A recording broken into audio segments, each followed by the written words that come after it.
Hi guys, it's Emily from Novell Novels and welcome to today's video. This is the end of year book tag. Yes, as always, I'm late filming it. What do we expect from me? We know what we're like. I plan my videos way in advance and next year I will plan to get this out in October because I think that's the month it really should be out. But it's November, I'm not too far behind. So, this video is originally created by Ariel Bissett. I don't know where the original video is. I don't think but it's been going around for like ages. It says end of year book tag, but we're all doing it. Everyone does it every year. I'm not gonna link it, but I will link my lovely friend Gemma from Gem of Books, who actually has the prompts listed. And you know me, I rushed off my feet. So just check out her video. It's got all the prompts nicely written down. She's brilliant. She's amazing, as are all of my BookTube friends. So, enough creeping. Gem's going to throw up when she watches this. But here's the prompts.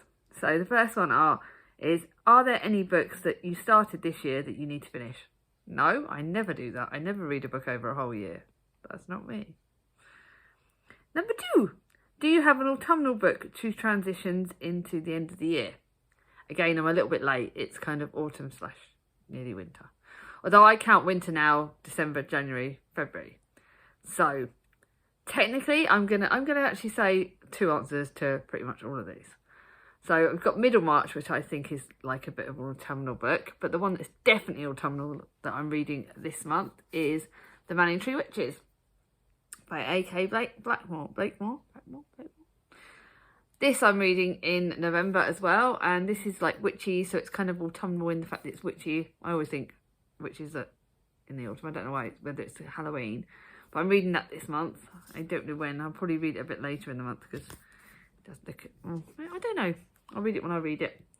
But this is about England in 1643. Puritanical fervour has gripped the nation. In Manningtree, depleted of men since the Civil War began, the women are left to their own devices, and Rebecca West chafes against the drudgery of her days. When Matthew Hopkins arrives, asking bladed questions and casting damning accusations, mistrust and unease seep into the lives of women. Any book that shouts out women, obviously, is going to make me happy. And I know Charlie from Charles Heathcote read this and he enjoyed it, and I think Katie from Books and Things read it and liked it. It was a winner as a Desmond Prize in 2021, which is last year, so that's quite good actually. Got this in my charity shop. This will be quite a good one. So yeah, those are quite autumnal-ish books. Right, the next one is there a new release you're still waiting for? Well, there's loads of new releases I've not read yet. Some of them you're seeing in this video.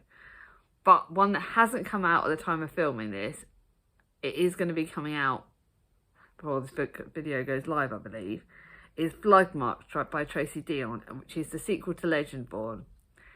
Now, I'm getting jabbed on the 8th of November, so my plan is that I am going to have a look in Tesco's or one of the supermarkets and see if it comes out there.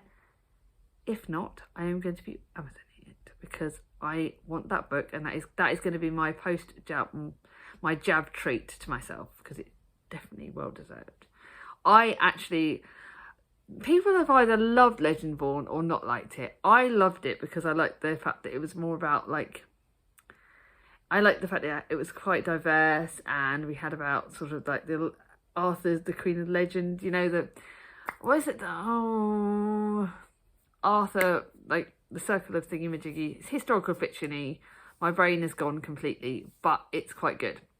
Set at the time of like Robin Hood and Arthur and the round table. The round table thingy, I'm sorry for the waffle today, guys. I'm like brain fuzz big time. I swear it's getting older. But anyway, I really liked it. I really enjoyed it, and I want to have Bloodmark too because I think that looks really good. So I'm going to have the 2 books together. So I'm going to buy it and probably read it and start it in January because by the time it gets here, it won't get here till after I film my December TBR. Hint to a later prompt. Right, number 4. What are 3 books you want to read by the end of the year? So these are sneaky peeks into my December TBR, which has already been planned because you know what I'm like. There may still be one more book that I may add to it, but it's pretty much planned. But what I thought I would do from these three books. He's had one, which is a new release this year that everyone loved, The Paper Palace. My sister Charlie loved it. Jem from Gemma Books loved it. Alice loved it. A lot of people raved about it, but I have been warned it's going to break me. So what I thought I'd do was, there is one new release that came out this year that I'm saving for January, because I know it will start January on a high. And I want to end the year on a high, because this has had so many good reviews. It was literally, I think it was shortlisted for the Women's Prize or the Booker Prize, one of those. I think it was the Women's Prize it was on. And this is One Perfect August Morning. Elle Bishop heads out for a swim in the pond below the Paper Palace, her family's holiday home in Cape Cod. As she dives beneath the water, she relives a passionate encounter she had the night before against the side of the house that knows all her darkest secrets, while her husband and mother chatted to the guests inside. So begins a story that unfolds over 24 hours and 50 years, as Elle's shocking betrayal leads her to a decision that will change her life forever. Oh, good. So I couldn't wait. I only bought it not long ago. And I actually bought it full price at Amazon, so it must have been good book. But yeah, that's definitely one. One I need to get to, but it's scaring the crap out of me, is Bleak House by Charles Dickens. It is one of my biggest books, and it's the start of my Dickens project, which I'm going to be reading from, I think I read the book in the end of October, but yes, properly December till next December. Next December we'll be finishing the Dickens project, but this has got to be read over a month.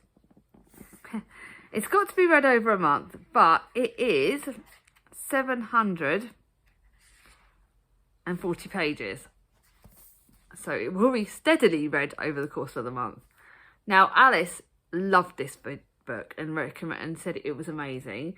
It was on my classics to read in 2022. So why the hell I left it to the end, I don't know. I think it's because I think Bleak House feels all wintry. And it's one of Dickens' finest achievements, apparently. And apparently it's got some comedy in it, even though it's said The Bleak House. But it's a complex mystery story. Oh, mysteries! Yay, I love mysteries in classics. That it fully engages the reader in a work of detection, an unforgettable indictment into indifferent society. It looks really good. And it divides the narrative between the heroine Esther Summerson, who is psychologically interesting in her own right, and an unnamed narrator whose perspective both complements and challenges her. Ooh, really excited. Really, really excited. And lastly, a book you've seen me talk about before, but one that I can't wait because it's one of my favourite authors, and that is A Christmas Celebration by Heidi Swain. It's her latest book out. If you like contemporaries, you have to check this lady out. Not only is her writing absolutely bloody amazing, but she is one of the nicest authors you could ever meet. She chats to me on Instagram. She is so kind, so caring. Her books are like a hug in a book. Every single one I read. I'm finishing, this is the last in the series. I don't know if she's writing a new series next year, new book for this series next year. Well, I do know she's got another release coming out next year. But this is just one I can't wait for. It's one I'm super, super excited about. And I'm not sure whether I'll start it at the start of December or because I've got another Heidi Swain book. I think this is one I'm saving right for Christmas. So, yeah. Obviously can't wait for that. Is there a book you think could shock you and become your favourite book of the year? Well, other than those three, I think Paper Palace or Christmas Celebration could do. I'm always reluctant with the Christmas Celebration to put a series book in my top books of the year, as a favourite book of the year. So Paper Palace or Christmas Celebration potentially could. But I've got two books because I don't ever have like one answer. And these are two books that I'm reading in November. And they're actually two that really stand out to me as ones that could potentially knock my socks off. And the first one is Defend the Dawn by another favourite author of mine, Bridget Kemmerer, who writes the best YA fantasy I've ever read. She's my favourite YA fantasy author. And this is the second in another series, which is, the first one was Defy the Night, and the Defy the Night series. Can't remember what the actual series is. I don't know if she's doing this as a trilogy or a duology. I think it's a trilogy, but I'm not sure. And this is the second in the series, so obviously, like I said, I'm reluctant to say too much, but I loved Defy the Night, which I read last year, I think. And that was really good. And this is The Revolution is Simmering in the Kingdom of Candela, the sickness on the rise and supplies of a precious moonflower cure running low. King Harrison and Prince Corrick must fight to maintain the control. And then Tessa Cade has gone from marked outlaw to palace advisor. I loved Defy the Night. Will I love this as much? This has got a real potential. And I think this is one I'm saving to read in the second half of November because it looks so good. Yeah, I'm going to save this for the second half. Because I like to try and sort of have some amazing books at the start and some for the second. But one I don't think I'll be able to wait. And this is the one that really has, this seriously has potential to be a favourite of the year. And that's Three Sisters by Heather Morris. The Tattooist of Auschwitz was amazing. Stories of Hope was amazing. And Silka's Journey was really good. But this has real potential. My mum bought it for me for Christmas last year and I didn't read it. And it's now out in paperback. And I've got the big chunky hardback. But it's about three sisters, which you know is very important to me. About Sibi, Magda and Livia. Their stories will break your heart. Their journey will fill you with hope. Their names will be remembered. I think she mixes fiction with non-fiction. It's bloody huge. It is, I don't even know how many pages it is. It's just over 400 pages, so even though it looks big, it's not actually that big. I just love her writing. Like, Tattooist for Auschwitz was so good. Your Stories of Hope were good. It just has real Stories of Hope were good. I don't actually own Stories of Hope, but I need to actually own it, actually, because I listened to an audiobook. But this one is literally about three sisters, and it's about Auschwitz, and it looks massive, but it looks really good. I actually am going to take the cover off because I'm actually realising that I'm breaking that top of the cover when I'm having it on while I'm reading it. So I'm going to be really protecting it. My dust jacket is going to be taken off, but this could potentially be a favourite of the year so far. I think I'm going to read it next week. And then lastly, have you already started making reading plans for next year? Yes, I have. I'll sneakily tell you one of them, which is obviously, like I said, I'm going to be doing the Dickens project. It's going to run kind of alongside, I want it to run alongside Katie's from Books and Things project that she's doing about reading all the Dickens. But she's reading all of them over 2 years in publication order. I'm not doing it that way because I've read some of Dickens' books before. I don't really want to reread them. But I've got, I think it's like, I thought it was at one point it was going to be 7 books, but because I've done my wrap up and I've already read Hard Times, that reduces it down a bit. So that's one of the projects. I've got another couple of read-alongs that I've planned in, a read-a-thon that I'm going to be hosting in January, and like I've got some like series. Obviously, I've got my series plans, which I always have. You know me. I always have my series plans.